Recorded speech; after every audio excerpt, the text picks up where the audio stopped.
Hi guys!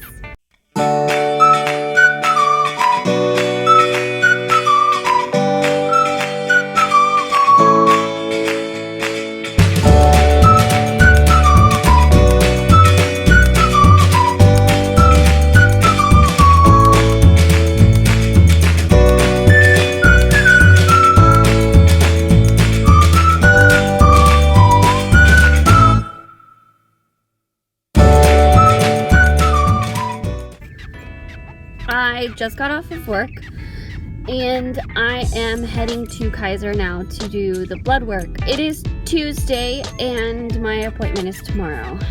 My first appointment with the infertility doctor, or fertility doctor, whichever way you want to look at it. I have to go do the blood work for it, and my parents are coming in tonight, so I'm going to be trying to finish the house when I get back.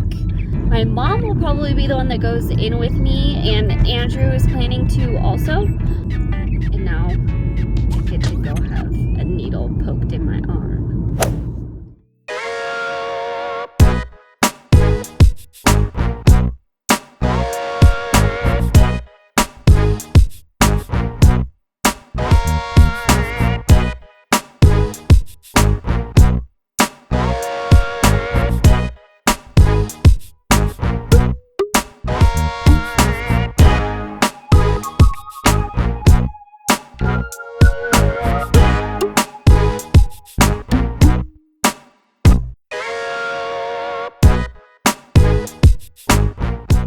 Alright, so I got my blood drawn to do the tests.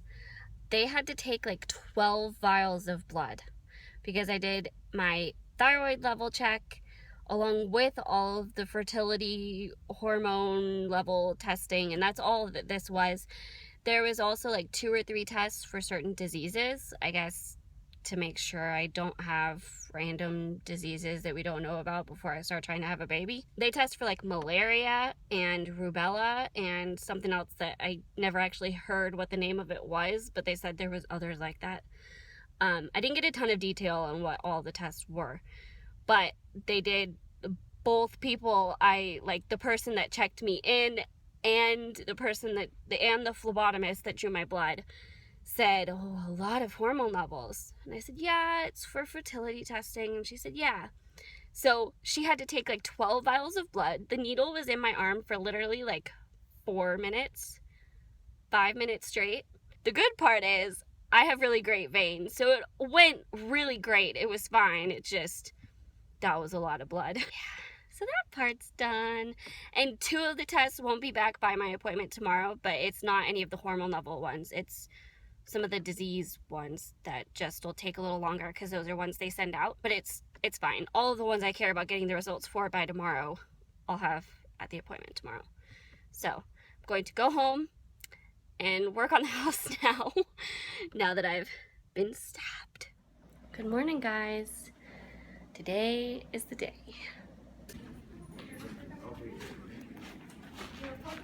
Hi guys. Okay, so I have an update. And I'm still processing everything, so excuse how I look, excuse maybe me not having as much energy as I usually do because it's just been a crazy week. So I am filming this on the 12th. Hopefully maybe I can get this edited tonight and up tomorrow, but either way, I'm filming this the day after my appointment. I had my appointment yesterday. If you've been following along, you know I had an initial appointment to get a referral to see a reproductive endocrinologist and kind of just get answers about what my situation actually is, because I don't actually know. Well, I didn't actually know. And this background is our new living room, but that will be in another video. So I went to my appointment yesterday. The doctor was amazing. I really loved getting to meet with him. I thought he was very helpful, very knowledgeable.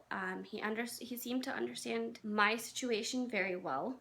And he was very perceptive to my specific case and what I might want. That being said, You saw earlier in this video that I had a ton of blood work. Not all of the results were in by my appointment, but the most important ones were. First of all, I have this huge packet of information that I haven't even had time to go through really, but just about the clinic and everything. So I have all of this to go through, and now for some news. One of the tests that I was hoping to get, and I didn't know till I went to the appointment that that was a part of the blood work he called for, so I didn't even have to ask for it. He was already on top of it, did it, we had the results that day, was FHS, and I'll put the acronym for it on the screen. And basically it's the hormone that goes from the brain to the ovaries, telling it to release an egg and to produce an egg, release an egg, whichever one that means, produce an egg, I think. And then the ovaries, in a healthy, functioning reproductive system, the ovaries send a hormone back saying message received, we're releasing the egg, or producing the egg. If the brain does not receive that hormone signal back, it takes that to mean that the ovaries did not receive the message and it needs to be, he described it as it needs to talk a little louder. So each time it sends more and more and more, and it's like it's screaming at it. And he said it either screams at it till it goes hoarse, or it screams at it till it's heard. And he said the normal range is between 5 to 8. 8 to 10, it'll be a little difficult to get pregnant. 10 to 15, it's gonna take some work. He said anything above 20 is almost non-functional. He said being above 20, you're gonna have almost no chance of getting an egg out of those ovaries. My level was 50. So basically what that means is I have no ovarian function. I'm not producing eggs, and there's no hope of using any eggs from me. I don't know if I maybe went in a little more hopeful than I should have, but that was, I think, the biggest question I was getting answered for me was, are my ovaries functioning? Are they producing anything? Am I ovulating? Is any of that working? And pretty much no. He then went on to explain the health risks with me getting pregnant.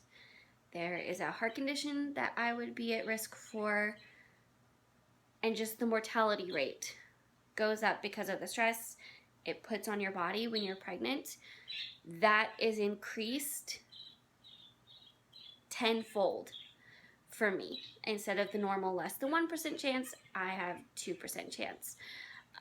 And there's a specific heart problem called aortic dissection that they look for.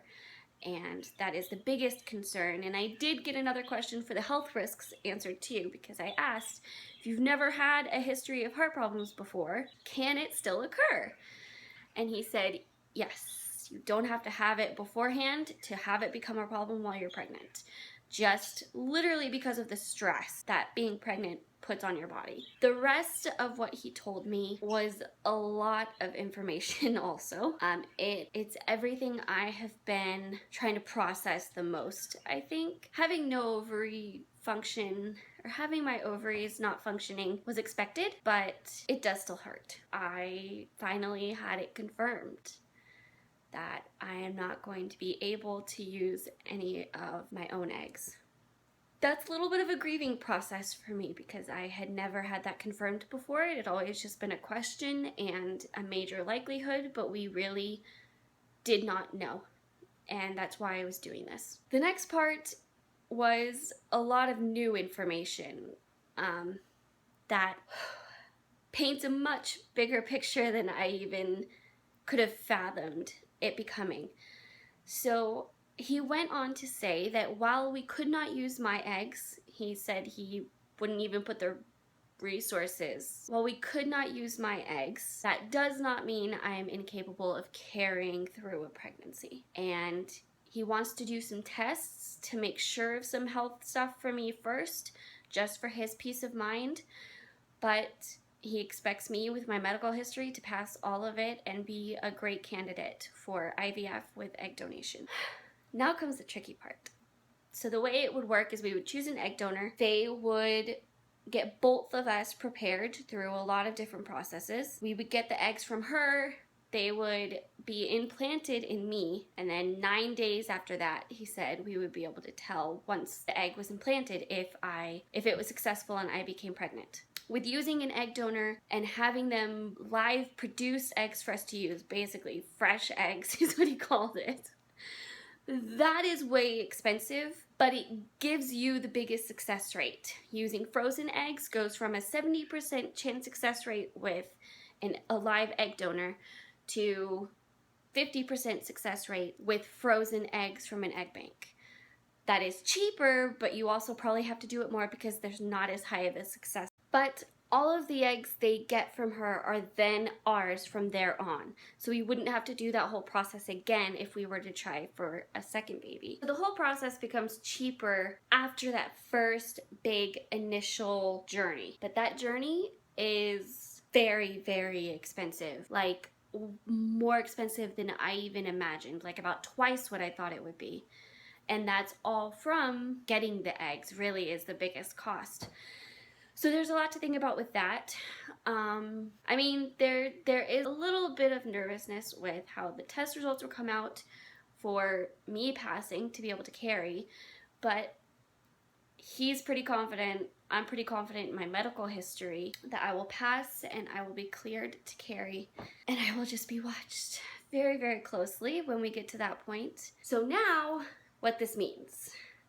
Obviously, we cannot jump straight into trying, and we had never actually decided to after we got these answers. So that, I still don't know when we will be starting that whole process. We have to figure out money. I think we want to financially establish ourselves more, even beyond having that amount. And housing. We still have all of this to figure out. So it's still a journey, it's still a process, but I have more of an idea of what it'll take. We know what we're up against. I have my answers to process and deal with and grieve a little bit. And that's where we're at. I'm sure there's information I've left out. If you have any questions, please leave them in the comment section below and I will try to answer them. And I'm sure I will be doing more infertility videos. I just don't know when the TTC part is going to come. There's going to be a lot of other content in the meantime because we are doing finance stuff. We are remodeling the house, hopefully in August or September. And I will have an update video on that up soon as well. So, thank you for watching. Thank you for joining the journey. Thank you for being interested in following us. And I hope you'll stay on the journey because it's gonna be a crazy ride. If you like this video, please give it a thumbs up. Leave a nice little comment in the comment section below. Encourage somebody else. Share this with other people. I would love to hear stories people have of infertility, of their own situation, of what they're doing, trying, what the process looks like for you. And I hope you'll subscribe and follow our journey and come along for the ride. So I'll see you guys in the next video. Bye!